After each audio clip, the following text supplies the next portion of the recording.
ராஜா Sharon ரோஜா. நாம் யாவரும் தலைகளை தாழ்த்தி ஜெபிப்போமாக. படைக்கப்பட்ட காணிக்கைகளை கர்த்தர் ஆசீர்வதிக்கும்படிக்காக இன்றைக்கு திரளாக வந்திருக்கிற உங்கள் யாவரையும் ஆண்டவராகிய இயேசு தாமே ஆசீர்வதிக்கும்படிக்கு கண்களை இறுக மூடி மனக்கண்ணை திறந்து நாம் கர்த்தரை துதிப்போமாக. ஆண்டவரே, நாங்கள் உம்மை நன்றியோடு துதிக்கிறோம்.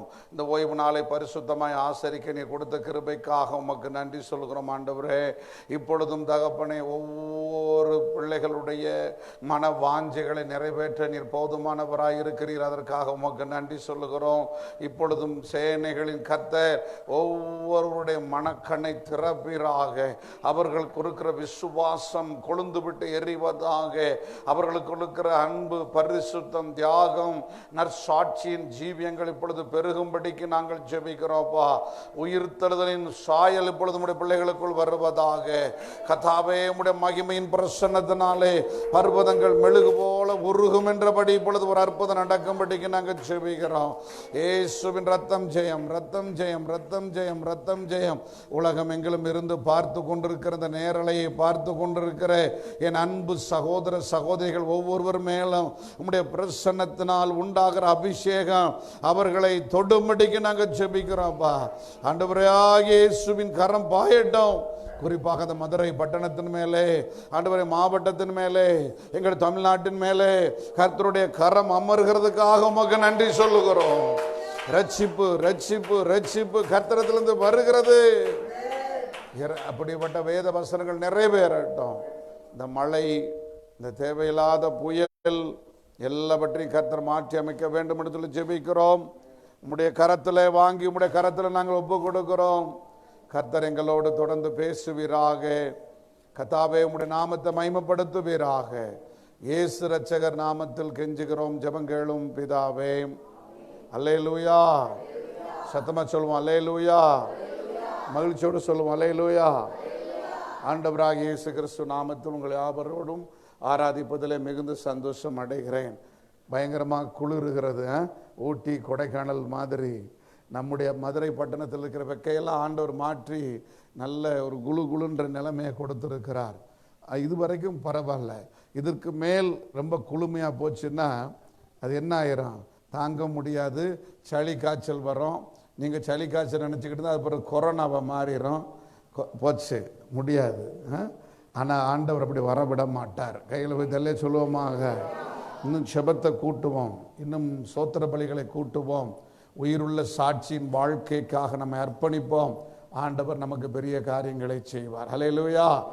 நேற்று தினத்திலே உங்கள் எல்லாருடைய ஜெபத்தையும் கேட்டு ஆண்டவர் முதலாம் சனிக்கிழமை கொண்டதை ஆசீர்வதித்தார். ஆரம்பம் வரைக்கும் மழை இல்லை, அப்புறம் இடையில மழை பெஞ்சது. அதனாலும் பரவாயில்ல, ஆண்டவர் அந்த மழையை கூட அவர் நிறுத்தி ஆசீர்வாதமான மழையை மாற்றினார். அநேக ஜனங்கள் பங்கு பெற்றார்கள். எனக்கு அருமையான தேவனுடைய பிள்ளைகளே, நாம் ஆண்டவரை நம்பி இருக்கிறபடினாலே ஆண்டவர் நமக்கு இன்னும் பெரிய காரியங்களை அவர் செய்ய போதுமானவராக இருக்கிறார். அல்லேலூயா. இன்றைக்கும் கூட நமக்கு அன்பின் விருந்து, அதாவது திருவிருந்து உண்டு. அல்லேலூயா. அன்பின் விருந்துக்கு யாரும் முன் வரல. அதனால் எல்லாருமே அவங்க வீட்டுக்கு அவரைக்காய் சோத்துக்குன்னு சொன்ன மாதிரி ஒரு பழமொழி உண்டு. எனவே கர்த்தருக்குள் திடமாக இருப்போம். ஆண்டவர் நம்மை ஆசீர்வதிப்பார். வேகமாக வேத வசனங்களை நாம் தியானிப்போம். நமக்கு ஒரு உண்மையான சாப்பாடு வேத வசனங்கள் தான். அதிலே சொல்லுவோமாக. இயேசு கிறிஸ்து நமக்கு கற்றுக் கொடுத்திருக்கிறார். இயேசு கிறிஸ்து நமக்கு கற்றுக் கொடுத்திருக்கிறார். வேத வசனம் சாப்பாடு. உண்மையான சாப்பாடு எதுனா ஆண்டவருடைய வசனத்தை தியானிக்கிறது மாத்திரம் அல்ல, அவருடைய வசனத்தின்படி நடக்கிறதான்னு சொல்லி கொடுத்திருக்கிறார். அல்லேலூயா. எனவே நாம் அதை பின்பற்றுவோம். ஆண்டவர் தாமே நம்மை ஆசீர்வதிப்பாராக.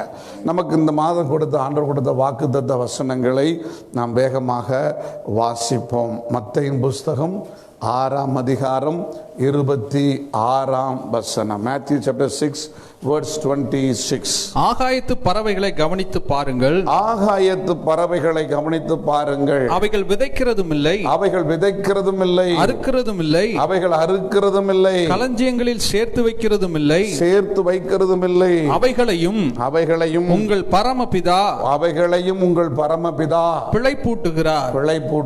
அவைகளை பார்க்கிலும் நீங்கள் விசேஷித்தவர்கள் அல்லவா? நீங்கள் விசேஷித்தவர்கள் அல்லவா? ஹல்லேலூயா. ஆண்டவர் இந்த மாசத்தை நமக்கு ஒரு விசேஷமான மாசமா கொடுத்திருக்கிறார். நீங்க கவனமா கேட்டுக்கிட்டே இருந்தா போதும், ஆண்டவர் உங்களை ஆசீர்வதிக்க முடியும். ஹல்லேலூயா. வேத வசனம் இருக்கிறவங்க அதை புரட்டி அதில் அண்டர்லைன் பண்ணிக்கங்க, மார்க் பண்ணிக்கங்க. முடியாதவங்க ஸ்கிரீன்ல நமக்கு தெரியும், மனசுல எழுதுங்க. அப்போ ஆண்டவர் உங்களை என்னையும் குறைவுள்ளவனாக பார்க்கவில்லை, நிறைவுள்ளவனாக பார்க்கிறார். ஒரு தரித்திரம் உள்ளவனாக, சாபம் உள்ளவனாக ஆண்டவர் பார்க்கவில்லை, உங்களை என்னையும் விசேஷம் உள்ளவர்களாய் பார்க்கிறார். ஹல்லேலூயா. Something you have a peculiar a blessing. ஒரு யாருக்குமே கிடைக்காத ஒரு பெரிய ஆசீர்வாதம், ஒரு திறமை, ஒரு தாளந்து நமக்குள்ள ஆட்டோமேட்டிக்காக அது இருக்கத்தான் செய்கிறது. அந்த தாளந்து என்ன, அந்த திறமை என்ன, அந்த தேவ சித்தம் என்ன, என்னை குறித்த ஆண்டவருடைய நோக்கம் என்ன என்று நீங்கள் நானும் புரிந்து கொண்டாலே ஆட்டோமேட்டிக்காக உங்கள் வாழ்க்கையில் அனுதினமும் அற்புதம் நடக்கும். இதை விட்டு கிழமைகளையும் மாதங்களையும் நாட்களையும் விசேஷமாக எண்ணக்கூடாது. இன்றைக்கு உலகத்தில் இருக்கிற சம்பிரதாயங்கள், ஜோசியங்கள், உலகத்தில் இருக்கிற ஜாதக கணிக்கிறவர்கள் என்ன சொல்கிறார்கள்? இது நல்ல காலம், இது கெட்ட காலம், இது ராகு காலம், இதில் இந்த பக்கம் போன சகுனம் சரியில்லை என்று சொல்லுகிறார்கள். ஆனால் எனக்கு அருமையானவர்களை, பைபிளை வாசித்து பார்க்கும் பொழுது எல்லா நாளையும் ஆண்டவர் நமக்காக, ஆசீர்வாதத்துக்காக, நம்முடைய நன்மைக்காகவே படைத்திருக்கிறார். கைகளை தட்டி கர்த்தரை மகிமைப்படுத்துவோமாக. ஹல்லேலூயா. இதில் கெட்டதெல்லாம் நடக்கலாம், கெட்டது நமக்கு சில நேரம் நமக்கு விரும்பாத கெட்டது நடக்கலாம். அதன் முடிவை பார்த்தீங்கன்னா அதில் கூட ஒரு நன்மை இருக்கும். அந்த நாட்களை தீங்கு நாட்கள் என்று வேதம் சொல்கிறது. அது மட்டுமல்ல, அப்படிப்பட்ட நாட்களை பரிசோதனையின் காலங்கள், சோதனையின் காலங்கள் என்று சொல்லுகிறது. இன்னும் பரிசுத்த வேதம் சொல்லுகிறது, அந்த நாட்கள் எனக்கு அருமையான பரீட்சையின் காலங்கள் என்று சொல்லுகிறது. அப்போ இப்படிப்பட்ட காலங்கள் தான் நமக்கு ஆண்டவரால் அனுமதிக்கப்படுமே தவிர வேறு எந்த விதமான போராட்டங்களும் நம்மை அழிப்பதற்காக, நம்மை கொலை செய்வதற்காக ஆண்டவர் படைக்கவில்லை. ஹல்லேலூயா சொல்லுவோமாக, ஹல்லேலூயா சொல்லுவோமாக. எனவே ஒரு பொதுவான நம்பிக்கைக்குள்ள வாங்க, ஒரு ஆணித்தரமான ஒரு விசுவாசத்துக்குள்ள வாங்க. ஆண்டவர் உங்களை விசேஷம் உள்ளவர்களாக, உங்கள் பிள்ளைகளை விசேஷம் உள்ளவர்களாக, உங்களுடைய தொழில்களை விசேஷம் உள்ளவர்களாக ஆண்டவர் மாற்றுவார். ஹல்லேலூயா. அது இயற்கையாகவே எல்லா மனிதர்களுக்கும் கொடுத்திருக்கிறார், எல்லா மார்க்கத்தை சேர்ந்தவர்களுக்கும் கொடுத்திருக்கிறார். நீங்க நல்லா பாருங்க, நம்ம மதுரை எடுத்துக்கொள்வோம். மதுரையில் தொழில் செய்கிறாங்க, தெருவுக்கு இட்லி கடை இருக்கும். ஆனால் எல்லாருமே ஃபேமஸ் ஆகிட்டாங்களா? அதில் குறிப்பிட்ட ஒரு இட்லி கடை மட்டும் உலகம் முழுவதும் ஃபேமஸாக இருக்கிறது. அப்போ அது என்ன செய்கிறது? அது இறைவன் அவங்களுடைய சந்ததிக்கு கொடுத்த ஒரு கிருபை. அதனால் அவங்க பரலோகத்துக்கு போயிட முடியாது. அவர்கள் உண்மை உத்தமாக வாழ்ந்து இயேசு ரத்தத்தினால் கழுவப்பட்டால் மட்டும்தான் பரலோகத்துக்கு போக முடியும். அதுபோல தான் ஜவுளி கடைகள், அதுபோல தான் மளிகை கடைகள், அதுபோல தான் டீச்சர் உத்தியோகம். எல்லாருக்குமே ப்ரொமோஷன் கிடைச்சிரும்னு நினைக்கிறீங்களா? சம்பளம் கிடைக்கும், ஆனால் குறிப்பிட்டவங்களுக்கு மட்டும்தான் ப்ரொமோஷன், அது வேலை உயர்வுகள், அது மட்டும் இல்லை நல்லாசிரியர் விருதுகள், இன்னும் பல காரியங்களை பூமியில் கொடுக்கிறார். அப்போ அது ஒரு கிருபை, ஒரு இரக்கம், ஒரு பிச்சை. அப்போ அதனால அவங்க விசேஷம் உள்ளவங்கன்னு சொல்லிட முடியாது. அப்போ பைபிள் சொல்லுகிற விசேஷம், வேதாகமத்தின் மூலமாக இறைவன் பேசுகிற விசேஷம் என்னன்னா, அவரையே அனுபவிப்பது. கைகளை தட்டி கர்த்தரை சோதரிப்போமா, அவரையே ருசிப்பது. ஹல்லேலூயா சொல்லுவோமாக. அவரோடு உலாவுவது. ஹல்லேலூயா சொல்லுவோமாக. என்னோடு ஆண்டவர் பேசினார் என்று நம்முடைய குடும்பத்தாருக்கு சொல்லுவது, என்னோடு உலாவினார் என்று நம்முடைய மக்களுக்கு சொல்லுவது.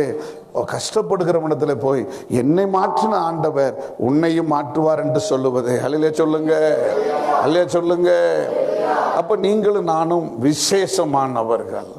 ஆணித்தரமா ஆண்டவர் மத்தேயு புத்தகம் 10:31 சொல்றாரு, நீங்க அநேகம் அடைக்கலான் குருவிகளை பார்க்கிலும் விசேஷித்தவர்களாய் இருக்கிறீர்கள்.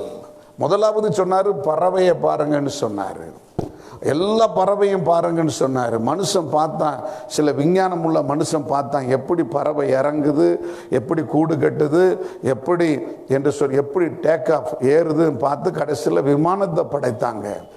ஆனால் தெய்வத்துக்கு மகிமையை படைக்கலை. இதெல்லாம் போக்குவரத்துக்கு தானே. என் கம்பெனி பெருசா, உன் கம்பெனி பெருசா. விஞ்ஞான வளர்ச்சி என்பது மனிதனுடைய நலனுக்காக. ஆனால் அதன் மூலமாக குடியை நான் விட்டுட்டேன்னு யாராவது சொல்ல முடியுமா? நான் வேசித்தனத்தை விட்டுட்டேன்னு சொல்ல முடியுமா? நான் பொறாமை எரிச்சலை விட்டுட்டேன்னு சொல்ல முடியுமா? நான் சம்பாதிச்சது போதுங்கன்னு சொல்ல முடியுமா? எதனால? கண்டுபிடிப்புனால. கண்டுபிடிப்பை மனுஷன் அனுபவிக்க முடியும். முதலாவது ஒரு செல்போனை கண்டுபிடிச்சாங்க, ஜாமெண்ட்ரி பாக்ஸ் மாதிரி இருக்கும். மோட்டரோலா அப்படிங்கிற ஒரு கம்பெனி. நாங்கள் 95ஆம் ஆண்டு சிங்கப்பூர் தேசத்துக்கு போகும் பொழுது ஜாமெண்ட்ரி பாக்ஸ் மாதிரி இருக்கும், மொக்கையா. அதை பார்த்தா எங்களுக்கு ஆச்சரியமாக இருக்கும். நடந்துக்கிட்டே பேசுவாங்க, பாத்ரூமில் பேசுவாங்க, ட்ரெயினில் போகும்போது பேசுவாங்க. கடைசியில் இன்றைக்கு பார்த்தா நம்ம ஊரில் இருக்கிற பால்காரரு, நம்ம ஊரில் இருக்கிற கட்டட வேலைக்கு வருகிற ஆளு கூட என்ன செய்கிறாங்க, அதில் காமெடி சீனை போட்டு சுகத்தில் வச்சுக்கிட்டு அதை பார்த்துக்கிட்டே இங்கே வேலை செய்கிறாங்க. ஹலோ, சோமா இருக்குங்களான்னு. அப்போது மனிதனுடைய கண்டுபிடிப்புகள் நவீனமாகிறது, லெகுவாகிறது. அன்றைக்கு பெரிய ஜாமெண்ட்ரி பாக்ஸ் மாதிரி சைஸாக இருந்த ஃபோன் இன்றைக்கு கைக்குள்ளே என்ன வந்துருச்சு, பாக்கெட்டுக்குள்ளே வந்துருச்சு, வெயிட்லெஸ்ஸாக வந்துருச்சு. அதில் எவ்வளவோ மெகா பிக்சல் கேமரான்னு வந்துருச்சு. இதனால மனிதனுக்கு உபயோகம் இருக்கே தவிர மனிதனை பரலோகத்துக்கு கொண்டு போக முடியாது. நான் தேவ சாயலாக இருக்கிறேன் என்று சொல்லிவிட முடியாது. யாராவது சொல்ல முடியுமா? பெரிய நல்ல விலை உயர்ந்த 1 லட்சம் ரூபாய் பெருமானமுள்ள செல்போன் வாங்கினதுனால எனக்கு பாவ மன்னிப்பு நிச்சயம் பெற்றுவிட்டேன்னு சொல்ல முடியுமா? நான் கண்ணை மூடின உடனே பரலோகத்துக்கு போய்விடுவேன் என்று சொல்ல முடியுமா? முடியாது. அப்போ நீங்கள் தேவ பிள்ளைகளுக்கும் உலகத்தில் இருக்கிற மனிதர்களுக்கும் 2 கை 2 கால் ஒரே மாதிரி உருவ அமைப்பு ஆணுக்கு பெண்ணுக்கும் இருந்தாலும் கூட உங்களுக்குள்ளே தேவ ஞானம், எனக்குள்ளே இறைவனுடைய வெளிப்பாடு உண்டாகிறது. அல்லேலூயா சொல்லுவோமாக, அல்லேலூயா சொல்லுவோமாக. அப்போ இதைத்தான் நீங்கள் விசேஷமாக எண்ணணும். முதலாவது பிரியமானவனே, உன் ஆத்துமா வாழ்வது போல நீ எல்லாவற்றிலும் வாழ்ந்து சுகமாய் இருப்பாயாக. அந்த காலத்தில் பாருங்க, எனக்கு அருமையான நம்முடைய மூதாதையர்கள் தாத்தா பாட்டி காலத்தில் 9 பிள்ளை 10 பிள்ளை அதான் நிற்கிற வரைக்கும் சும்மா வெளுத்து கட்டிக்கிட்டு இருந்தாங்க. அவங்களுக்கெல்லாம் அவங்க பிள்ளைகள் வளராமல் இருந்தாங்களா? அவங்க பிள்ளைகள் படிக்காமல் இருந்தாங்களா? நீங்களும் நானும் வராமல் இருந்தோமா? இல்லை. இன்னைக்கு மட்டும் என்ன ஆயிடுச்சு தெரியுங்களா? அந்த இறைவன் வைத்த விசேஷத்தை 1 பிள்ளை போதும், 2 பிள்ளை போதும், 3 பிள்ளை போதும். கடைசியில் நாம் இருவர், நமக்கு ஒருவர், இருவர்னு சொல்லி இப்ப நமக்கு ஒருவர். அடுத்து இப்ப என்ன சொல்றாங்க? நாமே குழந்தைகள், நமக்கு ஏன் குழந்தைகள்? என்னங்க, நாமே குழந்தைகள், நமக்கு ஏன் குழந்தைகள்? அப்போ நீ சம்பாதிக்கிறத யாருக்கு கொடுக்க போறீங்க? அப்படி சொல்றவங்க சம்பாதிச்சு சொத்து மேல சொத்து, வீடு மேல வீடு சேர்க்காம இருக்காங்களா? இதெல்லாம் ஒரு மனசு திருப்திக்காக ஒரு திட்டத்தை சொல்வதற்காக சொல்லாமே தவிர அதன் மூலமாக நாடு சுபிட்சம் பெறாது, சாபத்திலிருந்து விடுதலை வராது. பாவத்திலிருந்தும் சாபத்திலிருந்தும் விடுதலை கொடுக்கிற ஒரே சக்தி என் ஆண்டவர் இயேசுவின் ரத்தம் மாத்திரம்தான். கைகளை தட்டி கர்த்தரை மகிமைப்படுத்துவோமாக. அல்லேலூயா, அல்லேலூயா, அல்லேலூயா. விஞ்ஞானம் ஒரு விசேஷம்தான், அறிவு ஒரு விசேஷம்தான். ஆனால் எல்லாத்தையும் அடக்கி ஆளுகிற இறைவனுடைய சக்தி நிறைந்த ஆன்மீகம் இருக்கு பாருங்க, அதுதான் விசேஷம். நேற்று தினத்தில் செய்தி நான் கேட்டுக்கொண்டிருந்தேன். அப்போ ஒருத்தர் நிலாவில் சந்திரனில் போய் மண் எடுத்துட்டு வந்திருக்கிறாங்க. இப்போ லேட்டஸ்டாக ரோபோட், ஒரு ஆள் இல்லாத ஒரு ராக்கெட்டை அனுப்பி சீனா என்ன செஞ்சிருச்சு, கொஞ்சம் மண் எடுத்துட்டு வந்திருக்குது. எங்கே போய் சரி. அப்போ உடனே ஏதோ ஒரு கட்டுரை எடுத்து ஒருத்தர் போடுறாரு. இதுவரைக்கும் அமெரிக்கா தான் முத ஆட்கள் அனுப்பிச்சு, அடுத்து ரஷ்யா முயற்சி எடுத்துக்கிட்டு இருக்கு. அங்கே போய் மண்ணெல்லாம் எடுத்துகிட்டு வந்திருக்கிறாங்க. இதுவரைக்கும் அமெரிக்கா நிலாவுக்கு ராக்கெட்டுகள் அனுப்பி கொண்டு வந்த மண் பரிசோதனை பண்ண மண்ணெல்லாம் கிட்டத்தட்ட 370 கிலோ இருக்கும் அப்படிங்கிறாரு. எவ்வளோ இருக்கும் சொல்லுங்கள்? எவ்வளோ? கொஞ்சம் முன்ன பின்ன இருக்கலாம், நான் சொல்கிறதில்ல. இவ்வளோ ஒரு சரி ஒரு 30 கிலோன்னு கூட வச்சுக்கிறோமே, 30 கிலோ கூட வச்சுக்கிறோமே, 30 கிலோ மண் எடுத்துகிட்டு வந்து நீ ஆராய்ச்சி பண்ணி நீ என்ன செய்திருக்கிற? அமெரிக்க தேசத்தை பார்த்து ஒரு கேள்வி கேட்போம். நீங்கள் அதை செய்கிறீங்க, இதை செய்கிறீங்க. இன்றைக்கு கலிஃபோர்னியா என்கிற மாநிலத்தில் காட்டு தீ பரவிக்கிட்டு இருக்கு. அது 1 மாதத்துக்கு மேலே எரிந்து கொண்டு இருக்கிறது. இந்த 1 மாதத்துக்கு மேலே எரிந்து கொண்டு இருக்கிற அந்த காட்டு தீயை அணைக்கிறதுக்கு உனக்கு சக்தி இல்லை. ஆனால் நீ என்ன செஞ்சுக்கிட்டு இருக்கீங்க? ராக்கெட்டில் அனுப்பி ஆள் அனுப்பி கோடிக்கணக்கான லட்சக்கணக்கான டாலரை எடுத்து நீங்கள் மண் எடுத்துகிட்டு வந்து இங்கே ஆராய்ச்சி பண்ணிட்டு இருக்கீங்க. எதுக்காக? யாருக்காக? இந்த கொரோனா வந்து தானாக இப்போ ஒளிஞ்சு போச்சு. இப்போ அவாவே என்ன சொல்லிக்கிட்டு இருக்காங்க? நாடுகள் 3 நாடுகளும் போட்டி போட்டுக்கொண்டு நான் மருந்தை கண்டுபிடித்து விட்டேன் வெளியே. இனிமேல் எவனுக்குடா வேணும்? வியாதிப்படும் போது பசியாக இருக்கும்போது நீ சாப்பாடு கொடுக்கல. ஆனால் இப்போ சாப்பாடெல்லாம் பசியெல்லாம் முடிஞ்சு அவனே எனத்தையோ தெளிஞ்சு வந்துக்கிட்டு இருக்கான். இப்போ வந்து மருந்தை கண்டுபிடிச்சி யாருக்கு போட போகிறீங்க? யாருக்கு போட போகிறீங்க? அப்போ இதுதான் அந்த இருளின் ஆளுகைன்னு நம்ம சொல்கிறோம். சமயத்துக்கு ஏற்ற காரியத்தை செய்யாத எந்த ஒரு காரியமே விசேஷம் கிடையாது, அதில் ஸ்பெஷல் கிடையாது. கைகளை தட்டி கத்திர சோதரிப்போமாக. கணவரும் பிள்ளைகளும் பசியாக இருக்காங்க. அந்த நேரத்தில் டக்கு டக்கு டக்குன்னு இருக்கிற பழைய இட்லியை உதுத்து போட்டு அதை ஒரு மேலே கடுகு வெங்காயத்தை போட்டு கிச்சடி கிண்டி கொடுக்க தெரியலன்னா அந்த பெண் இருந்து என்ன புண்ணியம்? பசியாக இருக்காங்களா, உடனே ஆர்டராவது பண்ணி வாங்கி கொடுக்கணும். இல்லையா? பிள்ளைகள் கத்துதே அப்படின்னு சொல்லி. அப்போ அது இல்லாமல் நானும் உட்காந்துருக்கேன், உங்கள் அப்பா வரட்டும் அப்படின்னு இருந்தால் என்னத்துக்காகும்? பசி இருக்கிற வரைக்கும் இந்த சாக்லேட்டை சாப்பிடுமா, இந்த தண்ணியை குடிமா, அப்பா வந்தோடனே காசு வாங்கி இன்னும் புரோட்டா வாங்கி தரேன் அப்படின்னு சொன்னாலும் அப்போ குணசாலியான ஸ்திரீ. அப்போ இன்றைக்கு இருக்கிற மதங்களும் மார்க்கங்களும் அரசியல் தலைவர்களும் பெரிய பெரிய செய்தியை உண்டு பண்ணிக்கிட்டு இருக்காங்க. அதில் விசேஷம் கிடையாது. மேலே இருந்து பார்த்து கொண்டிருக்கிற தெய்வம் சிரித்து கொண்டிருக்கிறார், நகைத்து கொண்டிருக்கிறார். போய் இவனெல்லாம் படைச்சனே, போய் இவனுக்கெல்லாம் 1000 கோடி 50,000 கோடி கொடுத்தனே, கண்ட சகோதரத்தில் அன்பு கூறாத இவனுக்கு நான் போய் கொடுத்துட்டனே என்று சொல்லி வேதனையில் கடுங்கோபத்தில் இருக்கிறார். அப்போ இதை தான் நீங்கள் புரிஞ்சுக்கணும். நாட்டில் திரும்ப திரும்ப ஏன் புயல் வருகிறது? நாடுகளில் திரும்ப திரும்ப ஏன் நிலநடுக்கம் வருகிறது? நாடுகளில் ஏன் திரும்ப திரும்ப துக்கங்கள் வருகிறது சொன்னால் படைத்த தெய்வம் கோபமாக இருக்கார். ஹல்லேலூயா. நீங்கள் அமைதியாக எல்லாரும் தனிப்பட்ட விதத்தில் மாறி மாறி ஜெபிக்க ஆரம்பிங்க. நல்லோர் நிமித்தம் பெய்கிற மழை எல்லோருக்கும் என்று எழுதப்பட்ட வார்த்தையின்படி உங்களுடைய ஜெபத்துக்காக ஒரு 10 பேராவது காப்பாற்றப்படுவாங்க. அதுதான் விசேஷம். கைகளை தட்டி கத்திர சோதரிப்போமாக. அல்லே சொல்லுவோமாக, அல்லே சொல்லுவோமாக, அல்லே சொல்லுவோமாக. அவன் ஏன் காப்பாற்றப்பட்டான் அவனுக்கே தெரியாது. அவன் ஏன் ஆசீர்வாதமாக இருக்கான் அவனுக்கே தெரியாது. ஆனால் ஒரு நாள் அவன் பரலோகத்துக்கு போகும்பொழுது ஆண்டவர் சொல்லுவார், என் பிள்ளைகள் ஜெபித்தால், என் பிள்ளை இந்த மனுஷி ஜெபித்தா, இந்த மனுஷன் ஜெபிச்சான், அந்த ஜெபத்துக்காக தான் ஒன்னு ஆசீர்வாதமாக வச்சேன்னு சொல்லுவார். ஹல்லேலூயா, ஹல்லேலூயா. இப்போ நீங்கள் நானும் இங்கே இன்னைக்கு ஒரு ரட்சிக்கப்பட்ட தேவ பிள்ளையாக ஒரு தேவனுடைய சேனையாக இருக்கிறோம்னு சொன்னால் நமக்காக யாரோ பரிசுத்தவான்கள் கண்ணீர் வடித்து இருக்கிறார்கள். யாரோ ஒருத்தர் நமக்காக முழங்காலை நின்று இருக்கிறார்கள். அதுதான் ஆசீர்வாதத்தை நீங்கள் புரிஞ்சுக்கணும். அல்லையே சொல்லுவோமாக. எல்லாமே வானத்திலிருந்து பொத்துன்னு குதிச்சிட்டோம்னு நினைக்கக்கூடாது. நீங்கள் இப்படி நினச்சி பாருங்க, உங்களுக்கு தெய்வீக அமைதி வரும். இப்படி நினச்சி பாருங்க, உங்களுக்கு தெய்வீக நன்றி உணர்வு வரும். இப்படி நினச்சி பாருங்க, உங்களுக்கு நான் என்கிற அகம்பாவம் பெருமையெல்லாம் என்ன செய்யாது, வரவே வராது. அல்லேலூயா. சரி, இன்றைக்கு நாம் தியானிக்கிற விசேஷித்த தன்மைகள் என்ன?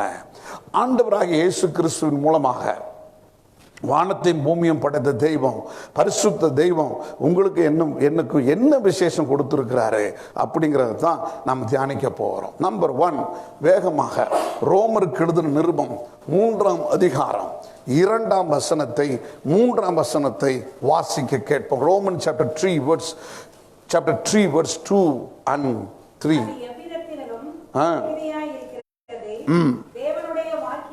தேவனுடைய வாக்கியங்கள்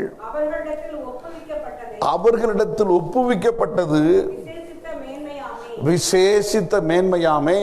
அடுத்த வசனம், ஆனாலும் சிலர் விசுவாசியாமற் போனாலும் என்ன, விசுவாசியாமல் போனாலும் என்ன, அவருடைய அவிசுவாசம் தேவனுடைய உண்மையை அவமாக்குமோ, தேவனுடைய உண்மையை அவமாக்குமோ. அப்படி ஆக்க மாட்டாது, அப்படி ஆக்க மாட்டாது. நீர் உம்முடைய வசனங்களில் நீதிபரராய் விளங்கவும், நீர் உம்முடைய வசனங்களில் நீதிபரராய் விளங்கவும், உம்முடைய நியாயம் விசாரிக்கப்படும் போது, நியாயம் விசாரிக்கப்படும் பொழுது வெற்றி அடையவும் இப்படி ஆயிற்று என்று எழுதியிருக்கிறபடி, இப்படி ஆயிற்று என்று எழுதப்பட்டிருக்கிறபடி, தேவனே சத்தியபரர் என்றும் எந்த மனுஷனும் பொய்யன் என்றும் சொல்லுவோமாக. பொய்யன் என்று சொல்லுவோமாக. ஹல்லேலூயா. அப்ப முதலாவது மேலோட்டமாக ரோமருக்கு எழுதின நிருபம் 3ஆம் அதிகாரத்தை வாசித்தால் 1, 2, 3, 4 வசனங்களிலே வேத வாக்கியங்கள், தேவ வசனங்கள் அவர்களிடத்தில் ஒப்புவிக்கப்பட்டிருக்கிறது ஒரு விசேஷித்த மேன்மையாமே. அல்லேலூயா. அப்போ இன்றைக்கு உங்களுக்கு ஆண்டவரை இயேசுவை கும்பிட ஆரம்பிக்கும் போது, ஆராதிக்க ஆரம்பிக்கும் போது பைபிள் வசனத்தை கேட்கணும், பைபிள் வசனத்தை இன்னும் வாசிக்கணும், இதை வாசிக்காமல் எந்த காரியத்தையும் செய்யக்கூடாது அப்படிங்கிற ஒரு உணர்வு வருது பார்த்தீங்களா? அதுதான் விசேஷங்கிறார். கைகளை தட்டி கர்த்தரை ஸ்தோத்திரிப்போம். அல்லேலூயா சொல்லுங்க, அல்லேலூயா சொல்லுங்க. என்ன நினைக்கிறிய, என் வார்த்தையை நீ நினைக்கிறிய, அதுதான்டா உனக்கு விசேஷம். இன்றைக்கி அநேக ஊர்களில் பைபிள் கொடுப்பாங்க, உடனே அவங்க என்ன சொல்லுவாங்க, இதில் என்ன இருக்குது பார்த்துருவோமே அப்படின்னு நினைக்கிறது கிடையாது. ஏயோ எங்களை மதம் மாற்ற வந்துட்டீங்களா? இந்த பைபிளை கொடுத்தவனால ஒருத்தர் மாறிட முடியுமா? அப்படி பார்த்தா எத்தனை கிறிஸ்தவ பள்ளிக்கூடங்கள், காலேஜில் எத்தனை கோடி மக்கள் படிச்சுக்கிட்டு இருக்காங்க, அவங்க இன்னும் அவங்களா தானே இருக்காங்க, யாரும் மாறலை. இப்போ வேத வசனங்கள், அந்த வசனத்தினால ஒரு மாற்றம் வருவதில்லை, அந்த வசனத்தை ருசிப்பதுனால தான் மாற்றம் வருகிறது. எல்லாம் சொல்லுவோமாக. இந்த பைபிள் இருக்கிறது, இதை நான் இப்படி தலைக்கு வச்சு படுத்துக்கிட்டே கிடந்தா எனக்கு ஏதாவது வருமா? ஒன்றும் வராது, ஒன்றும் வராது. வீட்டில் அரிசி இருக்குது, அதை வச்சுக்கிட்டே உட்காந்துருந்தா பசி ஆறுமா? ஆறாது. அதை சோறா மாற்றணும், இல்லை இட்லி தோசையாக மாற்றணும். அதுபோல் இந்த வசனத்தை வீட்டுக்கு 10 பைபிள் வாங்கி வச்சா போதாது. அந்த பைபிளை வாசித்து அதில் என்ன காலகட்டத்தில் என்ன மாதிரி ஆண்டவர் பேசியிருக்கிறாருன்னு அதை ருசித்து ஆன்மாவை பலனடைய பண்ணுறான் பாருங்க, அவன் தான் விசேஷமானவன். நல்லலே சொல்லுவோமாக. நீங்கள் அந்த விசேஷத்துக்குள்ள வரணுங்கிறதுக்கு தான் உங்கள் கையில் அவர் எழுதி கொடுத்துட்டாரு. நீங்கள் வேத வசனங்கள் முழுவதையும் வாசித்து பாருங்க. ஆரம்ப காலங்களில் ஆதாம், ஏவாள், ஆபிரகாம் இவங்க காலங்களெல்லாம் தொட்டு யாக்கோபு எகிப்துக்கு போகிற வரைக்கும், அவங்க 430 வருஷம் வெளியாகிற வரைக்கும் பார்த்தீங்கன்னா அன்னைக்கு பைபிளே கிடையாது, ஒரு பேப்பர் கிடையாது, ஸ்க்ரால் அப்படின்னு சொல்லுவாங்க, தோல் சுருள் அப்படின்னு சொல்லுவாங்க, அது கிடையாது, அது கிடையாது. எனக்கு அருமையான அதுக்கடுத்து ஸ்கிரிப்சர், அந்த வேத ஆண்டவர் ஸ்பெசிஃபிக்காக சொன்ன 10 கட்டளை, மோசையின் மூலமாக சீனாய் மலைகளை சொன்ன கட்டளை, அதை ஸ்க்ரால்னு சொல்கிறது இல்லை, ஸ்கிரிப்சர்னு சொன்னாங்க. எனக்கு அது ஆண்டவருடைய வார்த்தை, அது ஆணித்தரமாக இதை செய்யாதே, இப்படி செய், கொலை செய்யாதே, பாவம் செய்யாதே, உன்னிடத்தில் அப்படி சொன்னதெல்லாம் அது ஒரு வேத சட்டம்னு சொல்லி அதை சொன்னாங்க. இதில் ஒரு வேடிக்கை பார்த்தீங்கன்னா, மோசை மூலமாக நியாயப்பிரமாண புஸ்தகத்தையும் கட்டளைகளையும் கொடுத்த பின்பு அதை எல்லாரும் அப்படியே ஆவலா பின்பற்றிட்டாங்கன்னு நினைக்கிறீங்களா? மோசை மேலேருந்து இறங்கி வந்துட்டார், எல்லாரும் ஐயோ மோசை சொல்லிட்டாரு அப்படியே கீழ்ப்படிங்க சொன்னாங்களா? செஞ்சாங்களா? இல்லை, செய்ய வச்சான். கைகளை தட்டி கர்த்தரை ஸ்தோத்திரிப்போமாக. ஹல்லேலூயா. முத ஆண்டவர்கிட்ட கேட்டு வாங்கினாரு மோசே. அதற்கடுத்து அதை கொண்டு வந்து மக்களுக்கு இதுதான் கடவுள், இனிமேல் இப்படி தான் நடக்கணும் எல்லாரும் அப்படின்னு சொல்லி கொடுத்தாரு, டீச்சிங் பண்ணாரு. அதில் பலர் நடக்கவே இல்லை. உடனே அதை நடக்காதவங்க கல்லெறிந்து கொள்ள கடவர்கள்னு சொல்லி அங்கு அதுக்குன்னு ஒரு சிப்பாய் கூட்டத்தை வச்சார். அதை பார்க்கறதுக்கு வேதபாரர்களை வச்சாரு, கண்காணிகளை வச்சாரு, சாட்சிகளை வச்சாரு, ஜட்ஜஸ் நியாயாதிபதிகளை வச்சாரு. அப்போதான் மனுஷன் ஐயையோ இவங்கிட்ட அடி வாங்கி கல்லறி வாங்கி சாகிறதுக்கு பதிலாக இந்த வசனத்தை பின்பற்றலாமேன்னு அப்போ தான் மனுஷனுக்கு அறிவு வந்துச்சு. இதான் புரிஞ்சுக்கணும். நீங்கள் தேவ பிள்ளைகளிலே இன்றைக்கும் அநேக சபைகளிலே, பாரம்பரிய சபைகளிலே ஞாயிற்றுக்கிழமை ஆனால் சர்ச்சுக்கு போகிறாங்க. ஆனால் மனப்பூர்வமாக இது எனக்காக பேசப்படுகிற வார்த்தைன்னு எடுத்துக்கிறவங்க யார் தெரியுமா? அந்த ரட்சிக்கப்பட்டவங்க, பிரித்தெடுக்கப்பட்டவங்க மட்டும்தான். கையில் தட்டி கர்த்தரை ஸ்தோத்திரிப்போமாக. அல்லேலூயா. அந்த காலத்துல மோசே ஆட்களை வச்சு கட்டுப்பாடு பண்ணி அதை நிர்பந்தம் படுத்தி இதை செய் அப்படின்னு சொல்லி தன் சொந்த ஜனங்களை செய்ய வச்சது போல இன்னைக்கு நம்ம செய்ய வச்சிட முடியுமா? இல்லை. இன்றைக்கு இருக்கிற காலத்தில் செய்ய வைக்க முடியாது. என் மேலே திணிக்காதீங்கன்னு சொல்றதுக்கு தான் ஜனங்கள் இருக்காங்க. உங்கள் வேலை போதிச்சிட்டீங்களா, போங்க, நாங்கள் வேணா எடுத்துக்கிறோம். நீங்கள் வர சொல்லிட்டீங்க, நாங்கள் முடிஞ்சா வருவோம், 10 மணிக்கு வருவோம், 12 மணிக்கு வருவோம், நீங்கள் ஒன்றும் சொல்லக்கூடாது.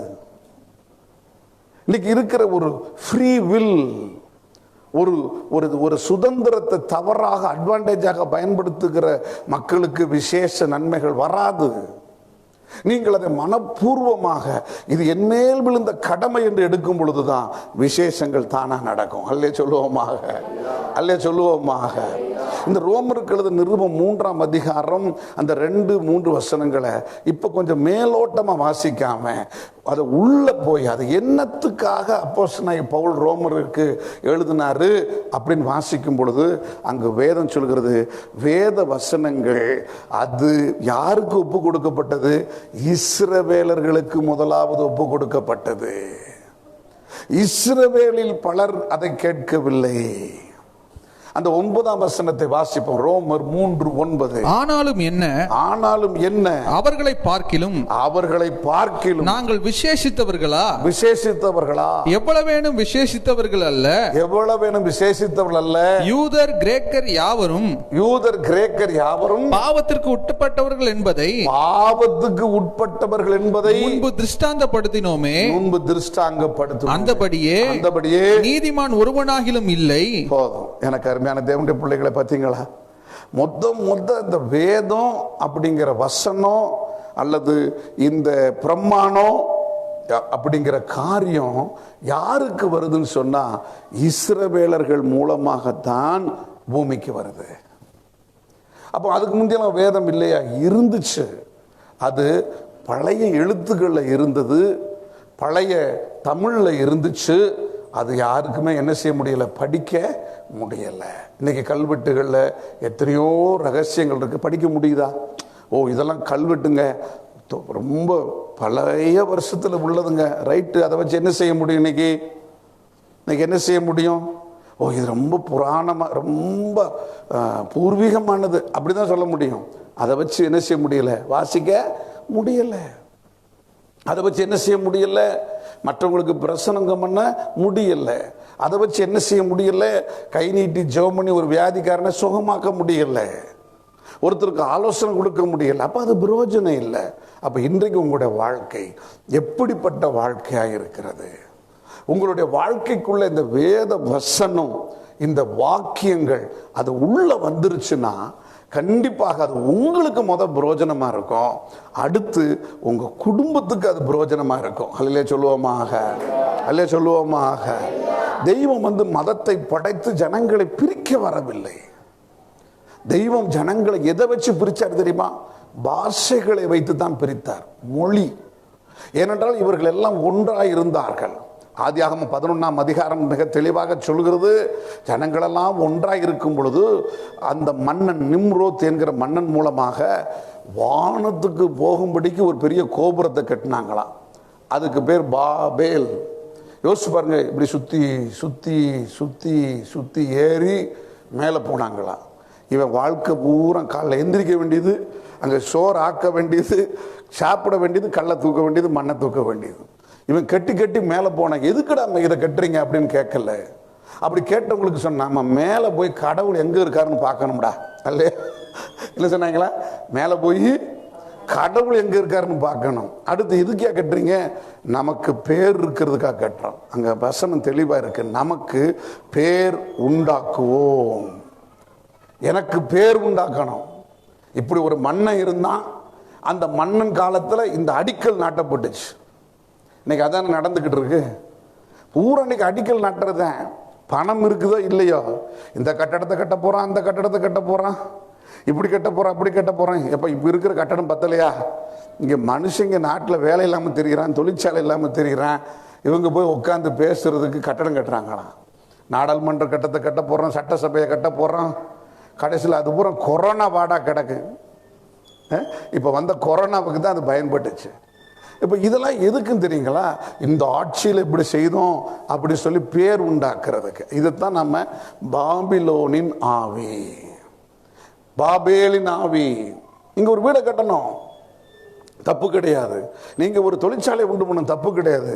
ஆனா எங்க குடும்ப பேருக்காக இதை செய்யறோம்னு சொன்னீங்கன்னா அன்னைக்கு கடவுள் உங்களுக்கு விரோதமா மாறிடுவார். மக்களுக்காக இதை செய்யறோம்னு சொன்னா கடவுள் உங்களை தாங்கி பிடிப்பார். கைகளை தட்டி கத்திர சோதரிப்போமாக. அல்லே சொல்லுங்க, அல்லே சொல்லுங்க, அல்லே சொல்லுங்க.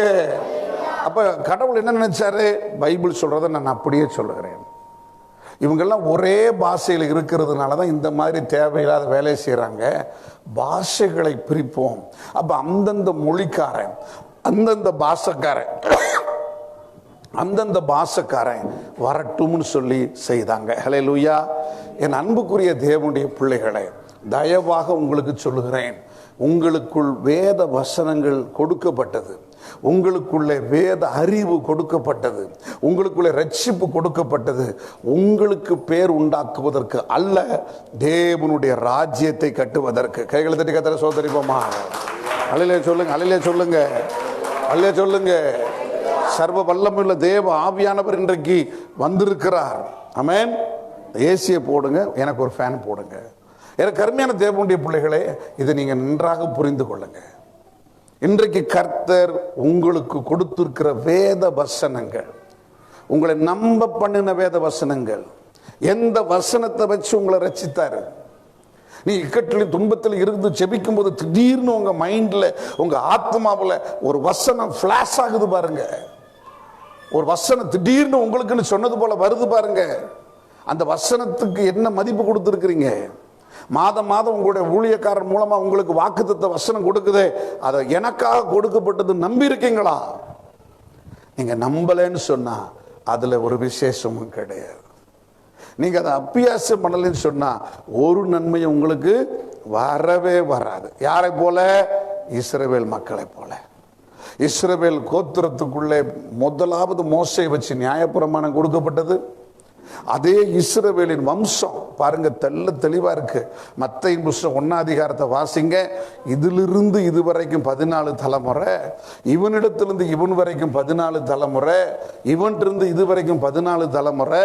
அந்த தலைமுறையில இயேசு வந்தார்னு சொல்லி எவ்வளவு அழகா எழுதி வச்சிருக்காங்க. கைகளை வைத்து ஒரு சத்தம் வரலே சொல்லுங்க, அல்லே சொல்லுங்க. இந்த பேர்களை ஞாபகம் வச்சு எழுதுறதுக்கு எத்தனை வருஷம் ஆயிருக்கும் யோசித்து பாருங்க. அந்த பெயர்கள் மாறி போகாதபடிக்கு அதை எத்தனை பேர் அதை ஸ்க்ரூட்டனைஸ் பண்ணியிருப்பாங்க. அதை யோசிச்சு பாருங்க. கிறிஸ்தவம் வளர்கிறது என்றால் அது லேசா வளரல. அநேகருடைய கண்ணீர், அநேகருடைய ரத்த சாட்சி, அநேகருடைய தியாகம் அதில் இருக்கு. நீங்க எடுத்துக்காட்டுக்கு இன்னும் சொல்லுகிறேன் பாருங்க. லூக்காவின் புத்தகம் 1ஆம் அதிகாரத்துக்கு வாங்க. அந்த லூக்காவின் புத்தகம் 1ஆம் அதிகாரத்துல வைத்தியனாக அந்த காலத்துல எல்லாருக்கும் நோயாளியாக இருந்தவங்களுக்கு வைத்தியம் பண்ணி கொண்டிருந்த லூக்கா ஒரு வசனத்தை எழுதணுங்கிறதுக்காக அவர் எவ்வளவு சிரமப்படுகிறார் என்பதை நீங்க பார்க்கலாம். லூக்காவின் புத்தகம் 1ஆம் அதிகாரம் 1-2 வசனங்கள். மகா கனம் பொருந்திய தெயோப்பிலுவே, நாங்கள் முழு நிச்சயமாய் நம்புகிற சங்கதிகளை பாருங்க. முதலாவது, நாங்கள் முழு நிச்சயமாக நம்புகிற சங்கதிகளை ஆரம்பம் முதல் கண்ணார கண்டு. அடுத்து பாருங்க, நாங்க எதை நம்புனதை அப்படியே கட்டுக்கதையா எழுதல.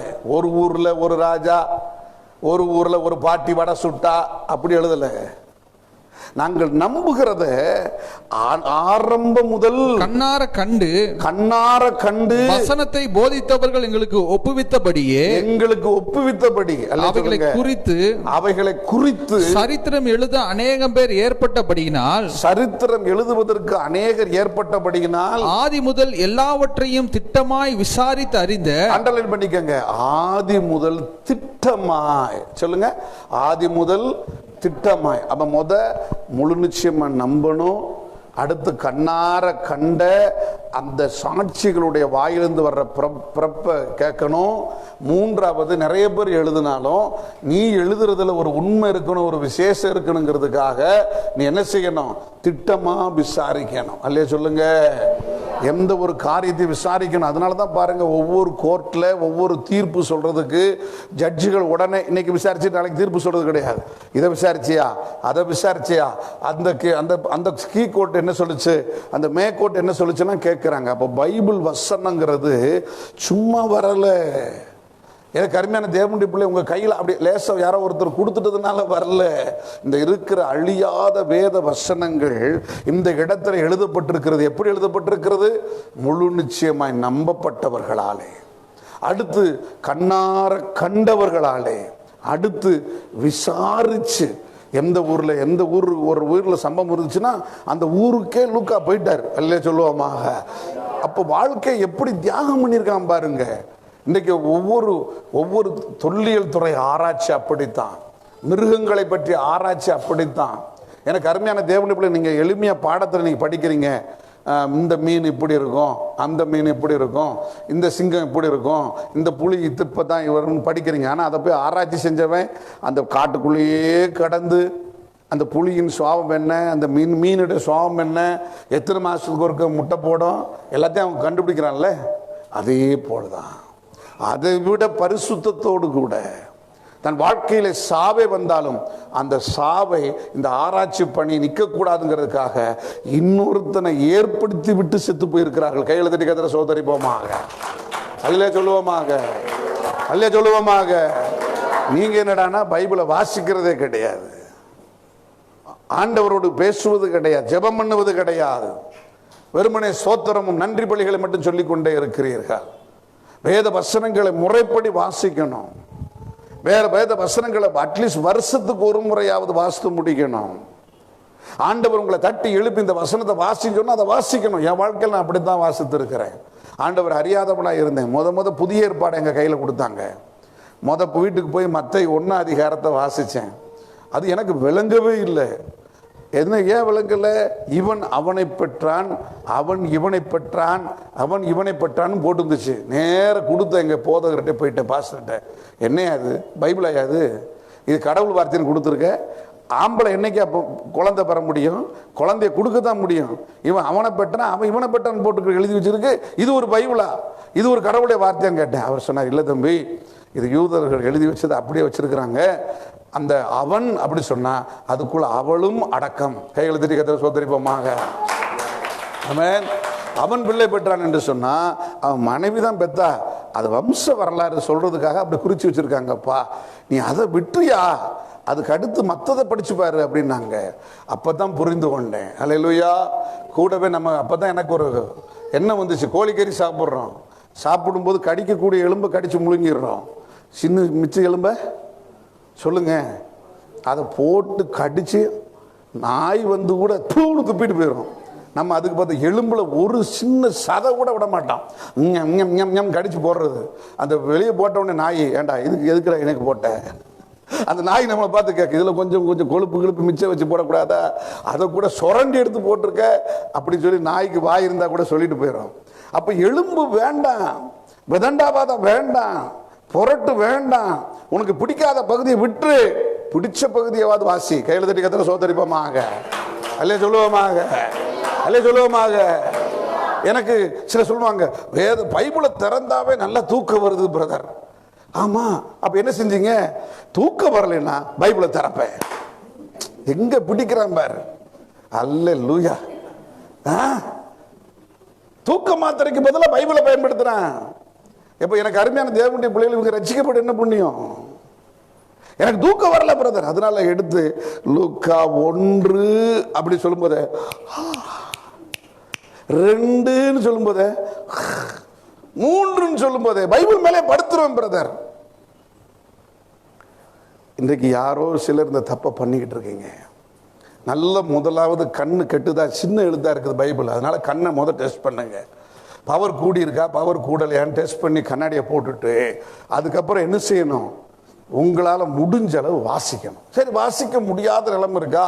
உங்கள் செல்ஃபோனில் ஆடியோ பைபிள்னு வந்திருக்கு. நல்ல தேவ மனிதர்கள் போட்டிருக்காங்க. மத்தேயு 1 அதிகாரம் 2 அதிகாரம் வீட்டில் என்ன செய்யும், அது பாடிக்கிட்டே இருக்கும். ஸோ நீங்கள் ஸ்டாப் பண்ணுற வரைக்கும் ரெக்கார்டு போய்கிட்டே இருக்கும். அந்த மாதிரி சிடிகளை வாங்கி போடுங்க. இப்போ ஏன் இதை சொல்கிறேன்னு சொன்னால், இந்த வேத வசனம் தான் இருபுறமும் கருக்குள்ள பட்டயம், வானம் பூமியும் ஒளிந்து போனாலும் என் வார்த்தை ஒழியாது என்று ஆண்டவர் சொல்லியிருக்கிறார். ஹல்லேலூயா. அப்ப இஸ்ரவேல் ஜனங்கள் இதை ஒரு கடமையாக பின்பற்றினார்கள். என்னுடைய தலைவன் மோசே சொல்லிவிட்டான், அதை நான் அப்படியே கேட்பேன், அவ்வளவுதான், நானா பின்பற்றுவேன்னு சொல்லல. அப்ப நீங்களா பின்பற்றுங்க என்று உங்களை ஏவுவதற்கு தான் பரிசுத்த ஆவி. அல்லே சொல்லுவோமாக, அல்லே சொல்லுவோமாக. அப்ப தேவ பிள்ளையை நீ முதலாவது நம்பி இருக்கிறாயா? இரண்டாவது அந்த வேத வசனங்களை நீ கண்ணார கண்டிருக்கிறாயா? இந்த சாமுவேல் தீர்க்கதரிசி மூலமாக அவனோடு பேசின ஆண்டவர், எலியாவின் மூலமாக இவனோடு பேசின ஆண்டவர் என்னோடும் ஏன் பேசக்கூடாது என்று நீ கேட்டிருக்கிறீர்களா? என் குடும்பத்தில் ஏன் ஒரு அற்புதம் செய்யக்கூடாதுன்னு கேட்டிருக்கீங்களா? எனக்கு அருமையான தேவனுடைய பிள்ளைகளே, நீங்க பிறக்கும் போது ஒருவேளை ஏழையா பிறக்கலாம். நீங்க பிறக்கும் போது ஒருவேளை ஏழையாவே பிறக்கலாம், தப்பு கிடையாது. ஏன்னா அது நம்ம சொல்ல முடியாது. நம்ம தாய் தகப்பனுடைய நிலைமை எப்படி, அண்ணன் தம்பியோட நிலைமை எப்படி நமக்கு தெரியாது. ஆனா நம்ம சாகும்போது திரும்ப அதே மாதிரி ஏழையாகவே இருந்து உன் பிள்ளைக்கு அதே ஏழை தன்மையை தரித்திரத்தை கொடுத்துட்டு போக கூடாது. அது அப்படி கொடுத்துட்டு போனேன்னா அது உன் மிஸ்டேக், உன் தரித்திரம், உன்னுடைய தவறு, உன்னுடைய சோம்பேறித்தனம். கொஞ்சமாவது நீ உன்னுடைய நிலைமையை உணர்ந்து, என் பிள்ளைகளுக்கும் பேர பிள்ளைகளுக்கும் என்னால் முடிந்த அளவு ஆசீர்வாதத்தை வச்சுட்டு போவேன், சாபத்தை வச்சுட்டு போக மாட்டேன். கையில் தட்டி கத்திர சோதரிப்போமாக, அல்லே சொல்லுவோமாக, அல்லே சொல்லுவோமாக. நீ சாபத்தை உன் பிள்ளைகளுக்கு சேர்த்து வச்சுட்டு போக கூடாது, உன் பேர பிள்ளைகளுக்கு சாபத்தை சேர்த்து வச்சுட்டு போக கூடாது. வீடு முழுவதும் நகையும் பணமும் அண்டா குண்டா எல்லாம் இருந்தாலும் அங்க சாபம் இருந்தா என்ன ஆகும்? குழந்தை இல்லாத குடும்பங்கள், பலவிதமான சோதனைகள் நிறைந்த குடும்பங்கள், அப்படிப்பட்ட நிலைமை யாருக்குமே வரக்கூடாதுன்னு சொல்லிதான் உங்களை ஆண்டவர் இந்த ஆலயத்துக்கு கொண்டு வந்து வசனத்தை போதிக்க எங்களை மாதிரி ஆட்களை வச்சிருக்கிறார். அல்லே சொல்லுவோமாக. அவரே அந்த வசனத்து வழியா கிரியை செய்கிறார். அல்லே சொல்லுவோமாக. நாங்க வெறும் ஸ்பீக்கர், நாங்க வெறும் கருவி. ஆனா அந்த கருவிக்குள்ள இருந்து உங்களோடு பேசுவது என் ஜீவனுள்ள தேவனுடைய ஆவியானவர். அல்லே சொல்லுவோமாக, அல்லே சொல்லுவோமாக. அப்ப இன்றைக்கு நீங்க தயவு செய்து 3 காரியங்களை செய்யணும். ஒன்று, நம்பணும் முழு மனசா. இன்னொன்று, கண்ணார பார்க்கணும். ஆண்டவரே நான் உம்மை பார்க்கணும் சாமி, எனக்கு வெளிப்படுங்க சாமி அப்படின்னு கேட்கணும். 3வது, விசாரிங்க. வசனங்களை பூரா விசாரிச்சு ஐயா சொல்றாங்களே அது உண்மைதானா? ஆமென். நேற்று தினம் கூட்டத்தில் எத்தனை பேர் சாட்சி சொன்னாங்க பாருங்க. ஒரு அம்மா சொன்னாங்க பாருங்க, கோயம்புத்தூர்ல தன் மகள் வீடு கட்டுகிறாள். பக்கத்தில் இருக்க பங்காளி வீடு அடுத்த சுவரை பூசோட மாட்டேங்கிறான், பூசக்கூடாதுன்னு வேலையை நிப்பாட்டுறான். அவங்க அங்கிருந்து ஜெபிக்க சொல்லி நமக்கு ஃபோன் அடிக்கிறாங்க. சகோதரி சாந்தி என்பது ஃபோன் எடுக்கிறாங்க.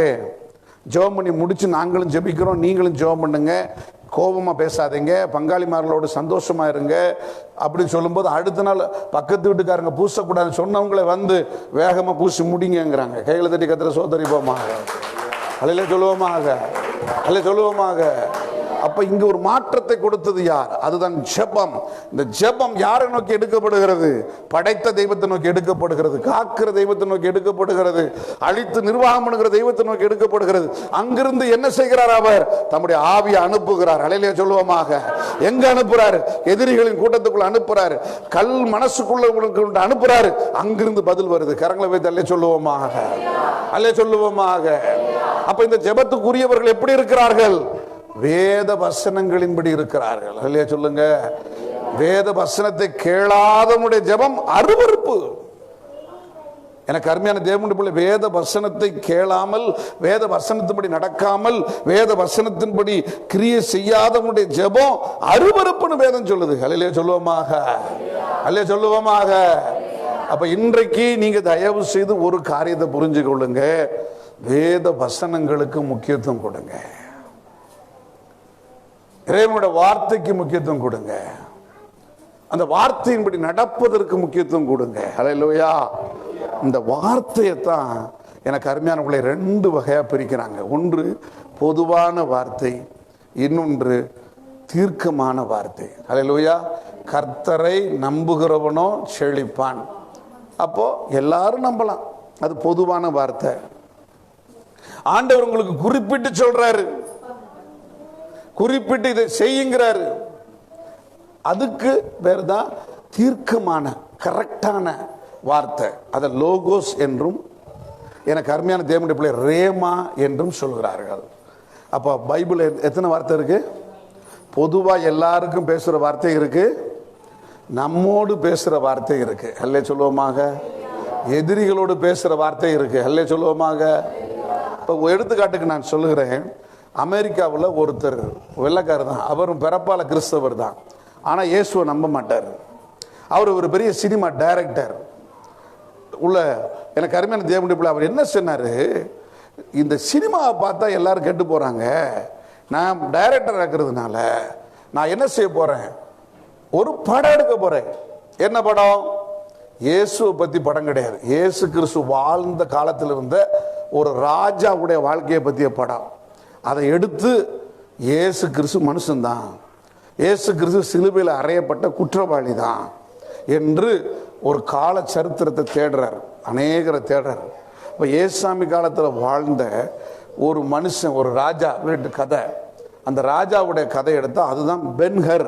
சொல்லுங்க, பெரிய சினிமா, 11 விருதுகள், ஆஸ்கார் விருதுகள் வாங்கின படம், கோடிக்கணக்கான பணத்தை வசூல் செஞ்ச படம் பென்ஹர் அப்படிங்கிற படம். யோசிச்சு பாருங்க, அவர் எடுத்து முடிச்சிட்டாரு. முடிச்சுட்டு இயேசு கிறிஸ்து இதோடு தொலைஞ்சாரியா அப்படின்னு சொல்லி படம் எடுத்தாரு. கடைசியில் படத்தை பார்த்தவங்க சொன்னாங்க, என்னையா இயேசு கிறிஸ்து கடவுள் இல்லைன்னு படம் எடுக்க போய் நீ என்ன கடைசியில் இயேசு தான் கடவுள்னு அந்த படத்தில் எடுத்திருக்கியா, எப்படி மாறி எடுத்துட்ட அப்படின்னு கேட்டாங்க. இல்லையே, நான் எல்லா பைபிளையும் வாசித்து அதில் இருக்கிற ஓட்ட உடசெல்லாம் தெரிஞ்சு சரித்திரத்துக்கு போய் அந்த ஆராய்ச்சியாளர்கிட்ட கேட்டு தானே எடுத்தேன் அப்படின்னா. கடைசி சீன் அந்த படத்தில் எப்படி வச்சுருக்காங்க தெரியுங்களா, அந்த பென்ஹருங்கிறவனுடைய அம்மாவும் தங்கச்சியும் எதிரியால கொடுமைப்படுத்தப்பட்டு காற்றில்லாத சிறையில், பாதாள சிறையில் போடப்பட்டதுனால அவங்களுக்கு குஷ்டம் வந்துருச்சு. அவங்களுக்கு என்ன வந்துருச்சு? உடம்பெல்லாம் குஷ்டம் வந்து விட்டது. அப்போ கடைசியாக இந்த குஷ்டத்தை தீர்க்கிறது யார் அப்படின்னு போனா இயேசு கிறிஸ்து அன்னைக்குன்னு பார்த்து சிலுவையில் தொங்கிக்கிட்டு இருக்கிறார். கடைசியில் இவன் என்னடா செய்யறதுன்னு சொல்லுவோம், மழை கொட்டுது, நிலநடுக்கம் வருது. இந்த இயேசு கிறிஸ்துவுடைய முள்முடியிலிருந்து வடுகிற ரத்தம், ஈட்டியால் குத்தப்பட்ட விழாவிலிருந்து வடிகிற ரத்தம், இந்த மழை தண்ணி வழியா அப்படியே வந்து குகையில வந்து சொட்டு சொட்டுன்னு யார் மேல விழுகுது? சொல்லுங்க, யார் மேல விழுகுது? இந்த அம்மா மேல, குஷ்டரோகமா இருந்த அம்மா மேலையும் தங்கச்சி மேலையும் விழுகுது. விழுந்த கொஞ்ச நேரத்தில் அவங்க சுகமாயிடுறாங்க. கைகளை தட்டி கத்திர சோதரிப்போமா, அவ்வளவுதான். படத்தின் காட்சியின் முடிவு பார்த்தீங்களா? முதல் எதுக்காக படம் எடுக்க போனாரு? எதுக்காக இந்த வேத வசனத்தை வாசிச்சாரு? அவர் ரட்சகர் கிடையாது, அவர் தெய்வம் கிடையாது எடுக்கிறது தான். கடைசி முடிவு எப்படி எடுத்து முடிச்சாச்சு?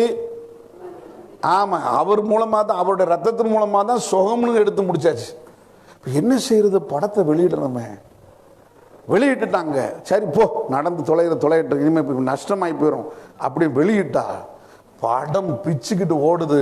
11 ஆஸ்கார் அவார்டு, கோடிக்கணக்கான $1 மில்லியன் பணம் வருது. கடைசியாக இவர் என்ன செஞ்சார் தெரியுங்களா?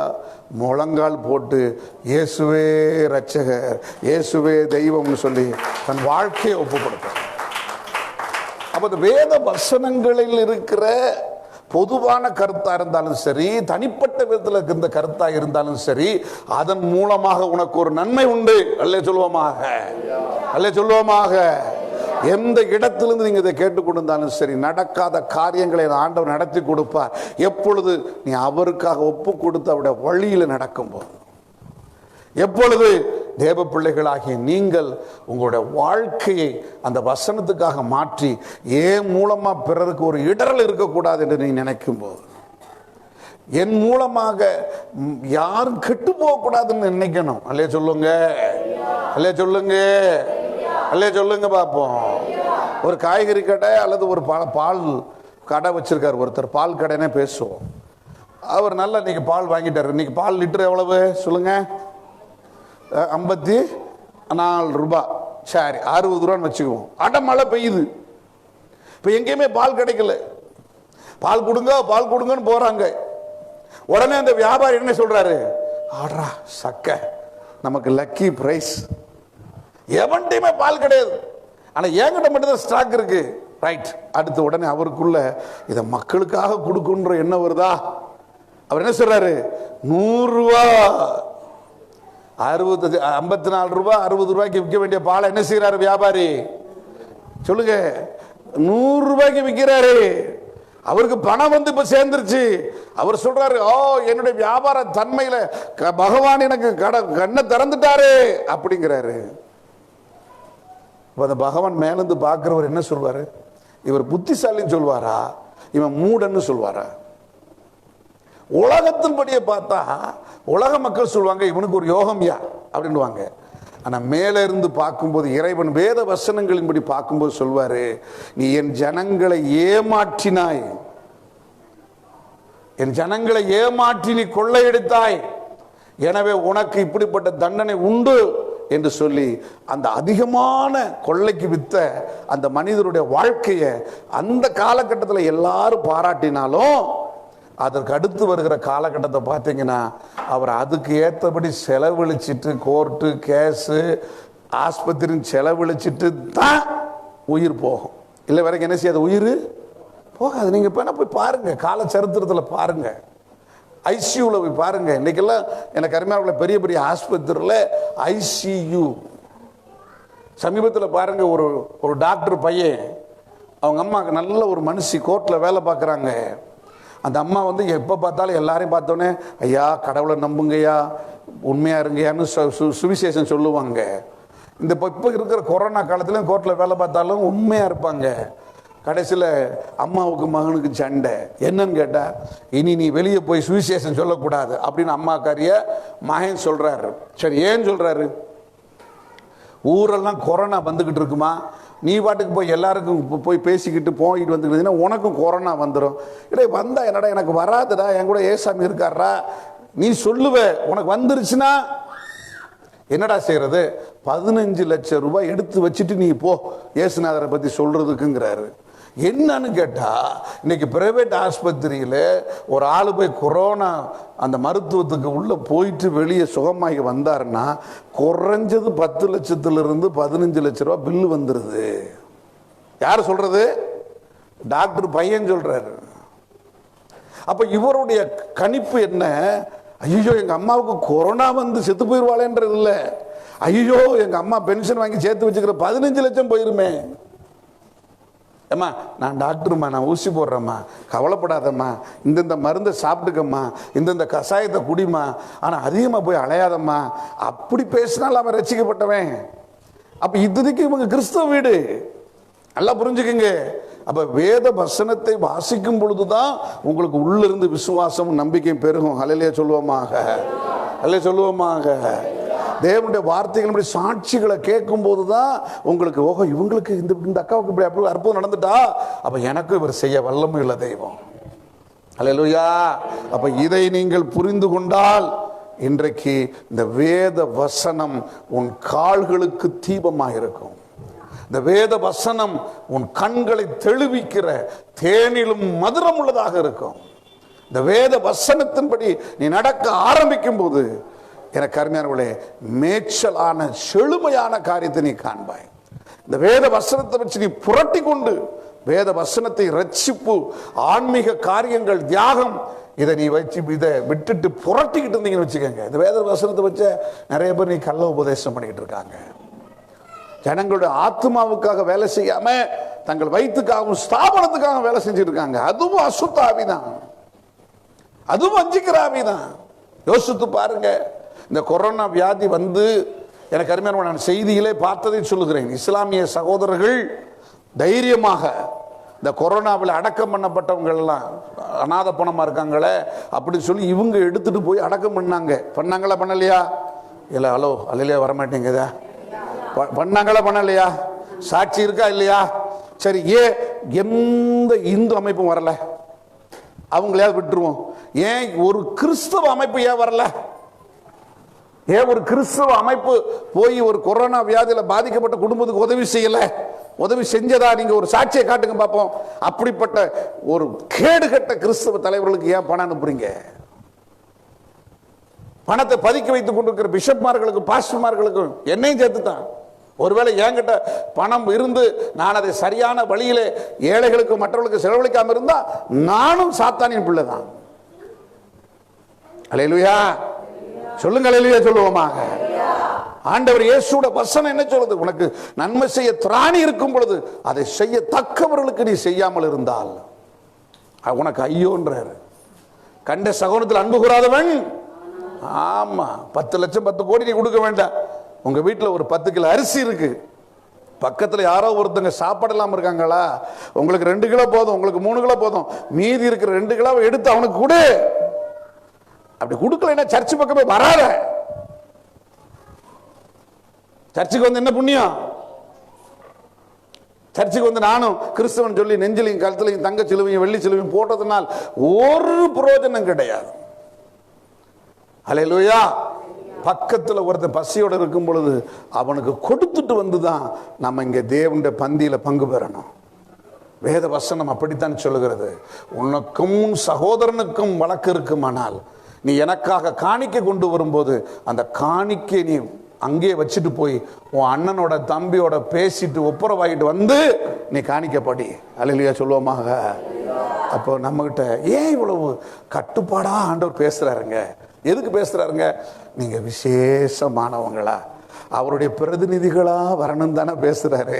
அல்லேலூயா சொல்ல மாட்டேங்கிறீங்களே, அல்லேலூயா சொல்ல மாட்டேங்கிறீங்களே. உங்களுக்கு எனக்கு ஒரு ஸ்பெஷாலிட்டி வேணாமா? யாருங்க அவரு? ஐயோ அவர் கிறிஸ்தவருங்க. யாருங்க அவரு? இயேசுவை பத்தியே பேசுவாருங்க. யாருங்க அவரு?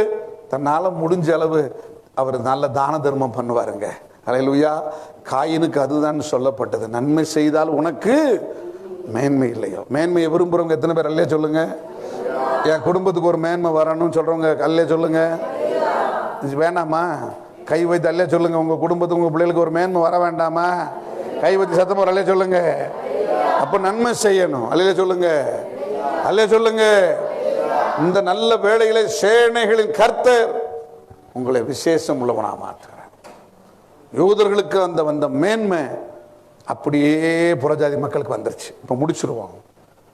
யூதர்களுக்குள்ளே இயேசு, பேதுரு, யோவான், யாக்கோபு 12 அப்போஸ்தலர்கள் மேல் வீட்டில் 120 பேர் அவங்க மேல தம்முடைய வல்லமை ஊத்துனாரு. வல்லமை ஊத்துனார். நான் தாண்டா கடவுள், என்னை பத்தி இப்ப பேசுங்கடா அப்படின்னு கொடுத்தார். அவங்க என்ன செஞ்சாங்க தெரியுமா? அவன் ஜாதிக்காரனுக்கே சொல்லிக்கிட்டு இருந்தான், அவனுடைய கோத்திரத்தை சேர்ந்தவனுக்கே சொல்லிக்கிட்டு இருந்தான். ஆண்டவர் பார்த்தாரு, வசனமானது பிரசங்கிக்கப்பட்ட முன்பே யூதராக பிறக்காத கொர்நேலியுவின் மேலே தம்முடைய ஆவியை ஊற்றினார். அல்லே சொல்லுவோமாக, அல்லே சொல்லுவோமாக. என்ன நடந்துச்சு இப்போ சொல்லுங்க? எருசலேமில் இருக்க வேண்டிய தலைமை ஸ்தாபனம், எருசலேமில் இருக்க வேண்டிய தலைமை ஸ்தாபனம், எருசலேமில் ஆரம்பிச்ச தலைமை ஸ்தாபனம் எங்க போயிருச்சு? ஹலோ, எங்க போயிருச்சு? ரோமுக்கு போயிருச்சு, இத்தாலிக்கு போயிருச்சு. அப்ப ஆண்டவர் எவ்வளவு தூரம் தம்முடைய வார்த்தையில வல்லமுள்ளவராக இருக்கார் பார்த்தீங்களா? அப்ப இது அப்படியே ஆவிக்குரிய தன்மையா கொண்டு வாங்க. உங்களுக்கு இயேசு ஏத்துக்கிட்ட உடனே இந்த மனுஷனை, இந்த மனுஷன் இத்தனை கோடிக்கு அதிபதி ஆக்கணும், இப்படி அவன் பிள்ளைகள் பேர பிள்ளைகளை ஆஸ்வதிக்கணும்னு ஒரு திட்டம் வச்சிருப்பாரு. நீங்க அதுக்கு உண்மையா நடக்கலைன்னா அந்த திட்டம் எல்லாம் யாருக்கு போயிடும்? யாருக்கு போயிடும்? இன்னொருத்தனுக்கு போயிடும், உங்களுக்கு கிடைக்காது. எத்தனை வசனத்தை எழுதி வச்சு எனக்கு சொந்தம், எனக்கு சொந்தம், எனக்கு சொந்தம் நீங்க சொல்ல வேண்டியதான். அது யாருக்கு போயிடும்? உங்க கண்காண வேற இடத்துக்கு போயிடும். அப்ப நன்றாக புரிந்து கொள்ளுங்கள். அன்றைக்கு இருந்த அப்போஸ்தலர்கள் சாதி வெறியினாலே, மத வைராக்கியத்தினாலே ஆசீர்வாதத்தை இழந்து போனார்கள். நாம் அப்படி இழக்கக்கூடாது என்பதற்கு தான் சொல்றாரு, இந்த வருஷம் முடிய போற இந்த மாசத்துல இனி வரப்போகிற 20 நாளாகிலும் உன்னை பரிசுத்தப்படுத்தி, நீ இந்த உன்னை தாழ்த்தி உன்னுடைய ஆசீர்வாதத்தை நீ சுதந்திரித்துக் கொள்ளுன்னு சொல்றாரு. கைகளை தட்டி கர்த்தரை சோதரிப்போமாக. எல்லாரும் எழுந்து நிற்போமாக. எல்லாரும் எழுந்து நிற்போம், கண்களை மூடுவோமாக. என்னுடைய ஆசீர்வாதம் என் தலைமையிலும் என் வம்சத்தின் தலைமையிலும் வர வேண்டும். என்னுடைய ஆசீர்வாதம் வேறு எங்கேயும் போயிடக்கூடாது. எனக்குரிய ஐஸ்வர்யம் எனக்குத்தான். சொல்லுங்கள்லாம் மைகளை திறந்து. ஹல்லேலூயா, ஹல்லேலூயா. வாலண்டியர்ஸ் தயவு செய்து எல்லாரும் ஷேர்கள் எல்லாம் ஒழுங்கு செய்யுங்க. கர்த்தர் இன்றைக்கு உங்களை ஆசீர்வதிக்கிறார். கர்த்தருடைய மகிமை பிரசன்னம் உங்கள் மேல் இறங்குகிறது. கர்த்தருடைய வல்லமையின் பிரசன்னம் எங்கள் மேல் உங்கள் மேல் இறங்குகிறது. இந்த நிகழ்ச்சியை கேட்டுக்கொண்டிருக்கிற தேவ செய்தியை கேட்டுக்கொண்டிருக்கிற உங்கள் மேல் தேவன் ஒரு விசேஷித்த மேன்மையை வைக்கிறார். உத்தமமாய் நடக்கிறவர்களுக்கு அவர் நன்மையை கொடாமல் இரார். தேவ பிள்ளையை நம்மை பரிசுத்தப்படுத்திக் கொள்வோம். தேவ ஜனமே, உங்களை நீங்களே தாழ்த்துங்க. ஆண்டவர் செய்ய சொன்ன காரியத்தை செய்யுங்க. அப்பொழுது விசேஷித்த மேன்மையினால் உங்களை நிரப்பி ஆசீர்வதிப்பாராக. மீண்டும் சந்திப்போம். அல்லேலூயா.